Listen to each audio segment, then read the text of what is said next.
ഈ തെരഞ്ഞെടുപ്പിൽ നമ്മൾ കേരളത്തിൻ്റെ പലയിടങ്ങളിലും ഭാര്യ ഭർത്താക്കന്മാർ മത്സരിക്കുന്നത് നമ്മൾ കണ്ടു.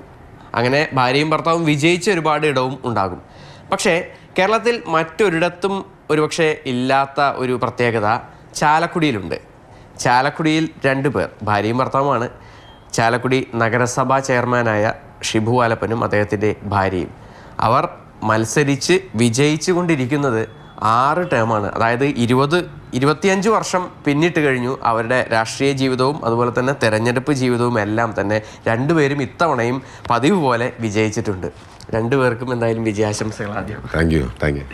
അപ്പം കേരളത്തിൽ ഞാൻ പറഞ്ഞ പോലെ തന്നെ കേരളത്തിൽ പലയിടത്തും ഉണ്ടാവും ഭാര്യ ഭർത്താക്കന്മാർ. പക്ഷേ ഇത്രയും കാലം എന്തായാലും നിങ്ങളെപ്പോലെ വേറെ ആരും ഉണ്ടാവില്ല അല്ലേ? ഓക്കെ, അങ്ങനെയാണെന്നാണ് ഞങ്ങളുടെ ഒരു അറിവ്. അല്ലേ? അപ്പം ഇങ്ങനൊരു വിജയം അത് എത്രത്തോളം സന്തോഷം നൽകുന്നത്? ശരിക്കും വളരെ സന്തോഷമുണ്ട്. ഞങ്ങൾക്ക് ധാരാളം സുഹൃത്തുക്കൾ, രാഷ്ട്രീയത്തിന് അതീതമായിക്കൊണ്ട് പ്രവർത്തിക്കാനുള്ള ഒരുപാട് ആളുകളുണ്ട്.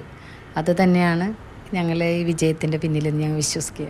ശരിക്കും തെരഞ്ഞെടുപ്പ് ജീവിതം തുടങ്ങുന്നത് അല്ലെങ്കിൽ പൊതുപ്രവർത്തനം തുടങ്ങിയതിന് ശേഷം കുറേ കഴിഞ്ഞിട്ടായിരിക്കുമല്ലോ തെരഞ്ഞെടുപ്പ് രംഗത്തേക്ക് ഇറങ്ങുന്നത്. അപ്പോൾ ആ ഒരു കാലഘട്ടം എങ്ങനെയാണ് തുടക്കവും അതുപോലെ തന്നെ അവിടെ നിങ്ങളുള്ളൊരു ജേണി എങ്ങനെയാണ്? 2000 തെരഞ്ഞെടുപ്പിലാണ് ആദ്യമായിട്ട് മത്സരിക്കാനുള്ള ഒരു അവസരം ഉണ്ടാകുന്നത്. ആ വാർഡിൽ ആദ്യമായിട്ടൊരു 19 വോട്ടിനാണ് CPM നിന്ന് ആ സീറ്റ് അന്ന് പിടിച്ചെടുക്കുന്നത്.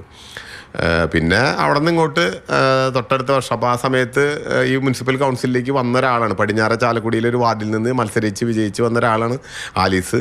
ഇവിടെ വന്നപ്പോൾ സഹപ്രവർത്തകരും സുഹൃത്തുക്കളും പാർട്ടിയുടെ നേതാക്കന്മാരൊക്കെ അവിവാഹിതരായ ഞങ്ങൾ 2 പേരെയും ഒന്നാക്കണം എന്നൊരാഗ്രഹം പ്രകടിപ്പിച്ചു. തീർച്ചയായിട്ടും ആ സമ്മർദ്ദത്തിൽ അല്ലെങ്കിൽ അവരുടെ ആഗ്രഹത്തിന് ഞങ്ങളും വഴങ്ങി എന്ന് തന്നെ പറയാം. സഹപ്രവർത്തകരൊക്കെ തന്നെ പറഞ്ഞുകൊണ്ട് മാത്രം നമ്മളൊരാളെ ജീവിതത്തിലേക്ക് കൂട്ടില്ലല്ലോ. അപ്പോൾ എങ്ങനെയായിരുന്നു, എന്താണ് അദ്ദേഹത്തെ കല്യാണം കഴിക്കാനായിട്ട് ആ ഒരു അന്ന് പ്രണയമൊക്കെ ഉണ്ടായിരുന്നു? കൗൺസിലേക്ക് വന്നു, ജയിച്ചു കഴിഞ്ഞ് വന്നപ്പോൾ ഇവിടെ ഇങ്ങനെ എല്ലാവരും സംസാരിച്ചു. പക്ഷേ ഞാൻ ഒരു സ്റ്റാൻഡ് എടുത്തു. വൈശർമാൻ പറഞ്ഞ KK ചന്ദ്രസേൻ ചേട്ടൻ എന്തു പറയുന്നു അതിൽ നിന്ന് ഞാൻ ഒരടി മുന്നോട്ട്, ആളെന്ത് പറയണോ അതനുസരിച്ച് ഞാൻ നീങ്ങുള്ളുന്നു. അപ്പോൾ അദ്ദേഹത്തെ ആൾ കാണാൻ പോയി. അങ്ങനെ ഞാൻ എൻ്റെ വീട്ടിലെ കാര്യങ്ങൾ പറഞ്ഞു. എൻ്റെ അനുജത്തി കുടുംബം കാര്യങ്ങളൊക്കെ എങ്ങനെയാണെന്ന് നിങ്ങൾ മനസ്സിലാക്കിയാൽ മാത്രമാണ് അത് മുന്നോട്ട് പോകും. അപ്പോൾ അത് സമ്മതമാണ് എന്ന് പറഞ്ഞതിൻ്റെ വെളിച്ചത്തിൽ മാത്രമാണ് ഞങ്ങൾ പിന്നീട് ഇതിന് വിവാഹ ജീവിതം ആരംഭിക്കാം എന്ന് തീരുമാനിച്ചത്. ഞങ്ങൾ ശരിക്കും സ്റ്റഡി ചെയ്തിട്ട് തന്നെയാണ്.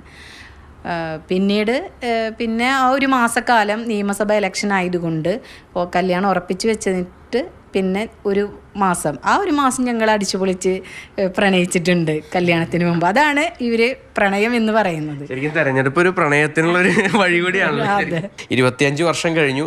അടുത്ത ഇനിയൊരു 5 വർഷം കൂടി ചാലക്കുടി നഗരസഭയിൽ അവർ നേതൃത്വത്തിൽ തന്നെ ഉണ്ടാകും. ഇപ്പോൾ നഗരസഭാ ചെയർപേഴ്സൺ ഇത്തവണ വനിതാ ചെയർപേഴ്സൺ ആണ് ചാലക്കുടി നഗരസഭയ്ക്കുള്ളത്. ഒരുപക്ഷെ അലീസേച്ചിക്ക് നറുക്ക് വീണാക്കാം. അപ്പോൾ അതൊക്കെ ഒരുപാട് പ്രതീക്ഷകളുമൊക്കെയായി ഇനിയിപ്പോൾ യാത്ര തുടരുകയാണ്. എന്തായാലും വലിയ സന്തോഷത്തിലാണ് ഈ ദമ്പതികൾ. സുജി പട്ടാമ്പിക്കൊപ്പം MS ലിഷോയ്, മാതൃഭൂമി ന്യൂസ്, തൃശ്ശൂർ.